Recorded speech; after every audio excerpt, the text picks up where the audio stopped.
We need to adapt to a new normal. We need to go about our business as safely as we possibly can and try and keep everyone together, following the rules, respecting both of Scotland's governments, and ultimately, if we can do that and hopefully get a vaccine, then we'll have a really good chance of coming out of this.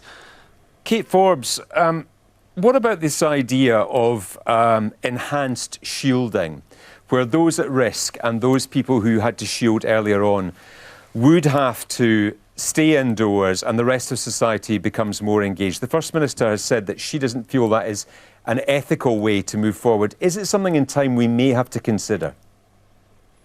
I mean, I would agree with the First Minister, which may not... Of course you would. Of course you would. Essentially, that's talking about herd immunity, which is something that these individuals will not touch upon. Instead of that, they locked us all down from day dot, and they've continued to lock us down from day dot, with the rules to a degree easing up, but all meticulously timed in terms of their phases to lead us right back into the winter time. So we were never going to come out of these phases that the Scottish Government conjured up.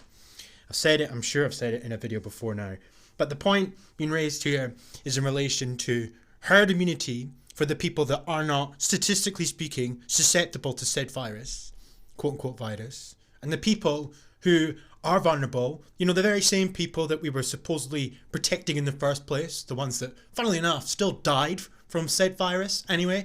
Isn't it funny how, I'm kind of going off topic here, but isn't it funny how this whole time we've heard to no end this bollocks about saving lives, yet the only people realistically that have come out of this unscathed are the ones that wouldn't have been affected anyway. So our lives have been saved by something that wouldn't have affected our lives in the first place.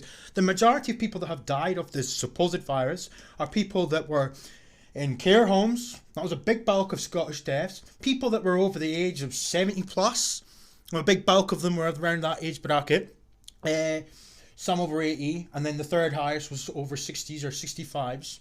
People that had one or two other illnesses. So the very people that we should have been protecting from day dot, the people that we should have been going out of our way to ensure didn't contract said virus, still died of it anyway. Either that or the flu, it could be argued either way. But the point is here, whose lives have we been saving? We've trashed the economy, and for what? Because if it was all about saving fucking lives, we haven't done a very good job of that here in Rainbow Unicorn Land. No, we've not. The very people that we should have been protecting were the very same people that supposedly died of said virus.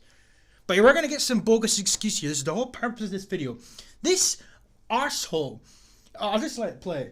Not surprise you, but because I don't think that those people that have been shielding for so long should bear the weight and bear the sacrifice for the rest of us. The point I made earlier in the programme is that if all of us have a role to play, and if we all make small sacrifices, for some they're very, very big sacrifices.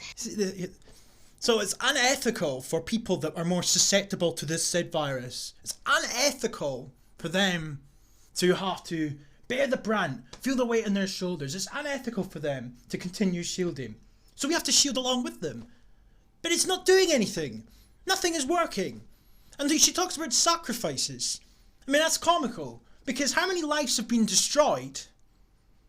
How many people's businesses have been destroyed? How many people have been made redundant? How many people have had cancer treatment postponed? How many people have got undiagnosed illnesses because they couldn't go to a fucking hospital because everything was prioritised for a virus that barely killed anybody when all was said and done? Sacrifices. These people are lying to you. Clear-cut lying. Fucking sacrifices. Then we will eliminate this virus. And Fabian's question is so important because it gives hope. What's the hope here? Well, what is the hope? Because everybody seems to keep talking about a virus. So are we just going to go round, a vaccine, sorry. So are we just going to go round and round and round in circles until some vaccine magically pops up? This is pointless. All you're doing is realistically prolonging the inevitable. If it's not going away, then why do we keep doing this? Because every time you clamp down, then ease up, in theory, it's going to come back, according to these people. So what's the point of any of this? You are delaying the inevitable. And the more that you delay the inevitable, the more you continue to destroy businesses that are hanging by a thread currently. I mean, are we going to do this next year and the year after that? How long are we going to do this for? Money doesn't grow on trees. You cannot keep printing money, and you sure as fuck can't expect businesses to continue to comply with this if they wish their livelihoods to come out the other side of this unscathed. I mean, Nicola Finlips herself said... So we are once again at a tipping point. We must act to get COVID back under control and protect the things that matter most to us. In a global pandemic of a fucking global pandemic, it's just such bullshit, man. Fuck. Virus with as yet no vaccine, No vaccine, eh?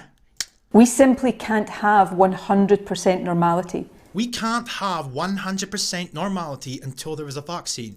So what's she talking about hope for? What hope? There is no fucking hope. We can't keep doing it. Why don't we just lock ourselves away until there's a vaccine then? Oh, why not? Because I'm sure all of us this week were feeling a bit in despair at the thought of additional measures, and we need hope. And so There is no hope if the only hope is a vaccine, eh? in a nutshell, our objective right now is to suppress the virus to the lowest possible levels so that we can resume normality. Normality in all forms, whether that's education, the health service, our businesses, or our leisure and our friends and family. And that's the objective. And I think if we are all in it together, we can't It's just... patronising shit. We're not all in on this together. You are giving us orders, forcing us for the means of lawful clampdowns and fear to comply. It's all about control. This is the same woman who's part of the same party who are talking about a sustainable, green, fairer recovery from this. This is the same woman who, a few videos prior to this, taught on the SNP's YouTube channel, talking about a greener, sustainable Scotland. This is what this is about. This has nothing to do with suppressing some so-called deadly virus that's out there. Because herd immunity would fucking work, and they won't do it. assume that one part of society deals with the consequences and the rest of us get on with our lives as normal, not least... You mean herd immunity? One's part of society should bear the brunt. See what I mean? But these are the people that should be shielding. These are the people that we should be putting things in place to protect. But it's unfair on them because they've had to shield for so long. Well, who are the people that instructed them to do these things? It's not our fucking fault. Because who would we include in that group that had to All shield? the people that you claim are vulnerable and more susceptible to the virus. Well, I mean, is that a rhetorical question? You're not ignorant. So I don't think that's simple, but we all have a role to play. We've come through the last 6 months together. We're going to get through the next few weeks together. There is an end point. There is a light at the end of the tunnel. We're heading into winter. So this is... I don't know, man. I'm sick of these people talking about how they've defeated and quelled some virus, despite the fact there's no evidence that the lockdown works at all, despite the fact the summer months rolled round and they prolonged it anyway. This started off as flattening a curve. Quickly changed, didn't it? Huh? And that's what needs to give us some hope. Back to the audience Hope without a in fucking Aberdeen vaccine. tonight. Your own thin-lipped First Minister keeps saying it, man. Anyway, before I rant anymore, I just wanted you to hear that little clip because it pissed me right off. Peace.